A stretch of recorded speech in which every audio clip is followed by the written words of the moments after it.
ပုံမြင်ကောင်းစဉ်ရိုးသားတဲ့တစ်ခုတ်သမားနဲ့ရွှေပစိန်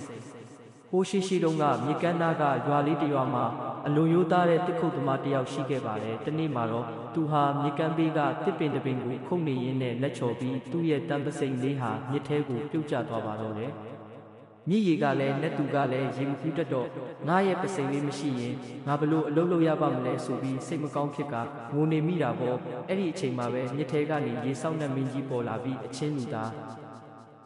ဘာလို့ငိုနေတာလဲလို့မေးပါတယ်တစ်ခုတ်သမားကအကြောင်းစုံကိုပြောပြလိုက်တဲ့အခါနတ်မင်းကြီးကရေထဲကိုငိုဆင်းသွားပြီးရွှေပစိန်တစ်လက်ကိုယူလာပေးပါတယ်ဒါမင်းရဲ့ပစိန်လားလို့မေးတဲ့အခါတစ်ခုတ်သမားကမဟုတ်ပါဘူးနတ်မင်းကြီးဒါဟာကျွန်တော်ပစိန်မဟုတ်ပါဘူးလို့ရိုးရိုးသားသားဖြေလိုက်တဲ့နတ်မင်းကြီးကဒုတိယအကြိမ်ငိုဆင်းသွားပြီးငွေပစိန်တစ်လက်ကိုပြန်ယူလာပေးတဲ့တစ်ခုတ်သမားကဒါလည်းကျွန်တော်ဟာမဟုတ်ပါဘူးလို့ပဲထပ်ပြောပါတယ်နောက်ဆုံးမှာတော့နတ်မင်းကြီးကတစ်ခုတ်သမားရဲ့ဟောင်းနှွမ်းနေတဲ့တန်ပစိန်လေးကိုယူလာပေးတဲ့အခါမှာတော့တစ်ခုတ်သမားကဝမ်းသာအားရနဲ့ဟုတ်ပါတယ်ဒါဟာကျွန်တော်ရဲ့ပစိန်စစ်ပါပဲလို့ပြောလိုက်တာပေါ့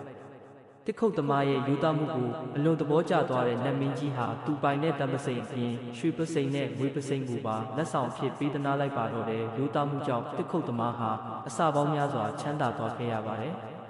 ပုံမြင်လေးကပေးတဲ့သင်ခန်းစာရိုးသားခြင်းသည်အကောင်းဆုံးသောမူဝါဒဖြစ်ပြီးရိုးသားသူအတွက်ကောင်းကျိုးများအမြဲပြန်ရတတ်သည်